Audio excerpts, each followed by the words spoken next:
Waalaikumsalam warahmatullahi wabarakatuh. Dhagaatiin jira.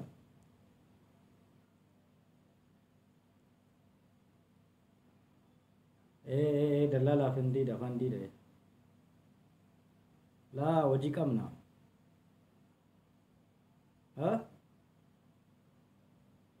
Laa hojiin na bira jirti. Hojiin amma reefu narratti buutee turte.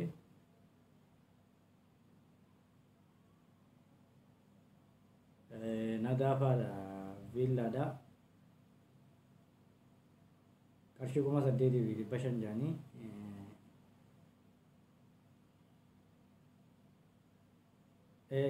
Bareedduudha. Viillaadha. Garuu viillaan guyyaa hundaan naddafamu. Viillaan guyyaa tokko tokko naddafama.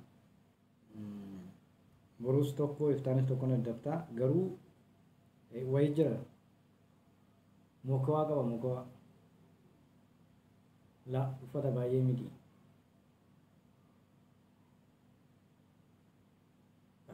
Kanuma abbaa manaa fi haadha manaati yeroo tokko tokko torbee keessa akkas guyyaa 2-3 jechuudha.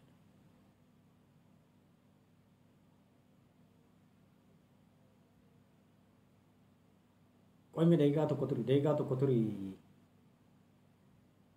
siifin dawwala. Ayyee. Halo.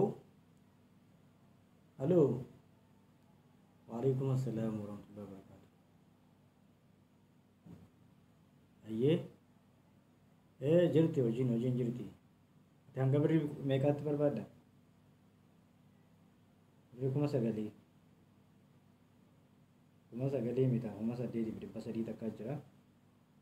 Amma yoo deemte no jirti. Ayyee.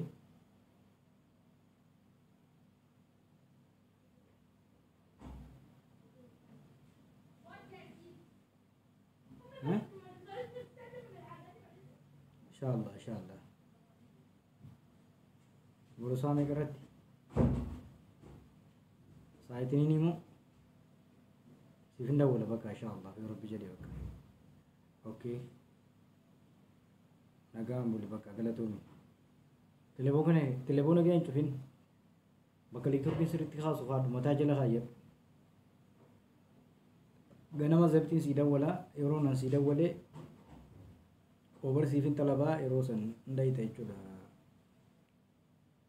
Waan akkasiiti. Dalaganne boo birrii 3,000 dalayne ammuma birrii 3,000 dalayne jira.